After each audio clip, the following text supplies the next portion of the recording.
Hey guys, my name is Sarah. I'm a healthcare traveler and I just moved into an Airstream.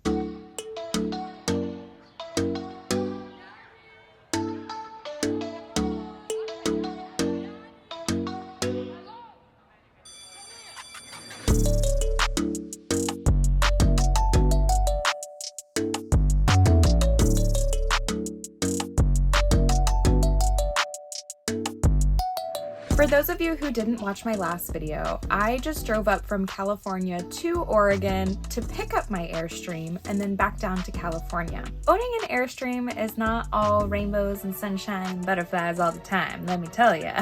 My first week in the trailer was not a walk in the park by any means. I'm extremely thankful I decided to bring the Airstream back down to California. I'm in a great spot, it's private, I have full hookups, and it's been the perfect way to adjust to RV life. The first night I got back, I had no hookups. I was ready to just crash and go to bed and get to work the next morning. When I woke up, my battery was almost completely dead. I figured that my solar panel would charge my batteries throughout the day since it was a sunny day, but when I got home, my battery was completely dead and not even the lights would turn on. So I went over to my neighbor's house. They dug up one of their old 30 amp adapters. So they got me hooked up to electricity.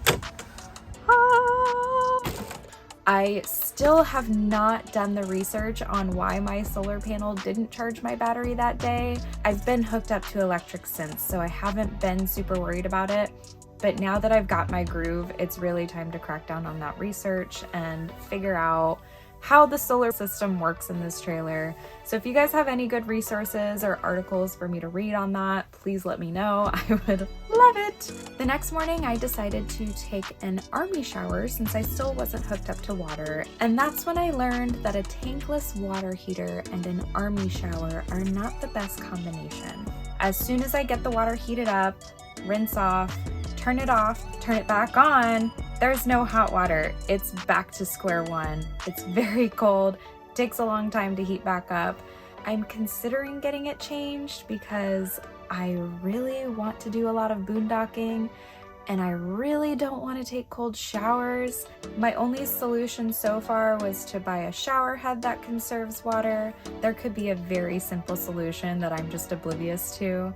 So please let me know your thoughts or any advice you might have in the comments below. That evening, I came home and dumped my tanks for the first time, which was very intimidating at first, but it's so easy. Once you do it once, I'm just like, okay, really, what was the hype about?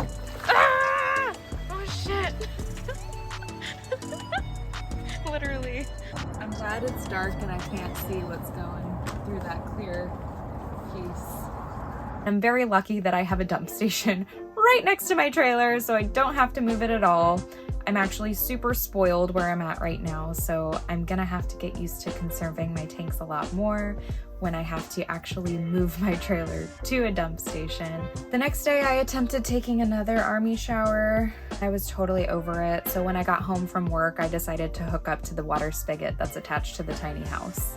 I got a water pressure regulator, and I still don't really know the PSI. I tried researching it, but I've been working since I got back, and I haven't had time, hence why I'm doing this in the dark again. Let's see how this goes. There you go, 40. Let's go inside and see how it works. Woo! We have water.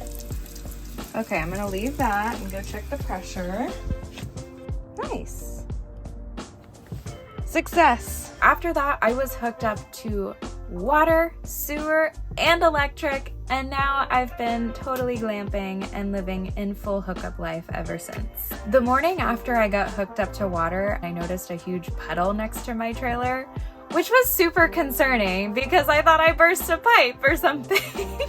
I'm chalking it up to condensation from the electric heat pump. Yes, it was coming from over my bed, and I highly doubt there's any pipes up there. So I think the trailer's just slightly unlevel and it was all pooling in one area.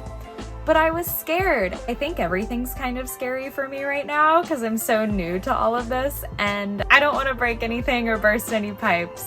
After working 4 10-hour shifts, I finally got to do some shopping, thank goodness. I got some cute area rugs, I got some pots and pans, I got towels, I got a ton of fun stuff, finally, now that I'm starting to get my life together. I thought I was getting my life together until there was a cold snap. So I'm staying in the South Bay area where it never snows, and guess what happened? It got below freezing. So this is when I learned that my electric heat pump stops working at a certain temperature, which I have still not distinguished. Online tells me below 40 degrees, but it still continues to work below 40 degrees. So I'm gonna go with 32, freezing? I don't know. Luckily, the furnace is supposed to automatically kick on, which I believe it did that first night, but then I ran out of propane on the tank it was set to.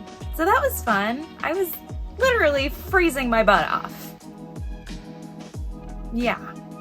Luckily, my neighbor warned me the night before to disconnect from the water, so at least I did that. No matter how thoroughly prepared I felt, I was not prepared at all for any of this. And it's been rough. It has not been an easy adjustment. This is not normal living whatsoever. It's a totally different way of living. But I feel like I'm getting there. It's taking time and I'm trying to be patient. I would much rather be focusing on the fun, decorating, and all of that kind of stuff.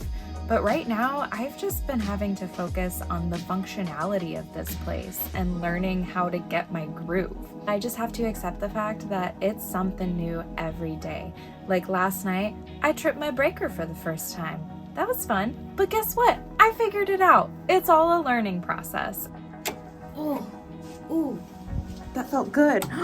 Yes! I have power. The past couple weeks have been a bit overwhelming for me, especially the fact that I'm doing this by myself. But it's also so empowering that I've been able to get through all of this. And even just driving the trailer down here and getting it to California was extremely empowering as well. For anyone who's thinking about doing this, I'm telling you right now, if I can do it, you can definitely do it. I just want to say thank you guys so much for all of your overwhelming support. I was not expecting this much of a following, but this is so cool that you all are joining me on this journey. I will continue to put out these videos as much as I can. And as always, I greatly appreciate any advice or suggestions that you want to put in the comments below. I am super excited to be joining the Airstream family and the RVing community in general. I hope to see you guys out on the road. If you like this video, please give it a thumbs up. If you want to follow along this journey with me and you haven't already, please subscribe to my channel and I will see you guys next time.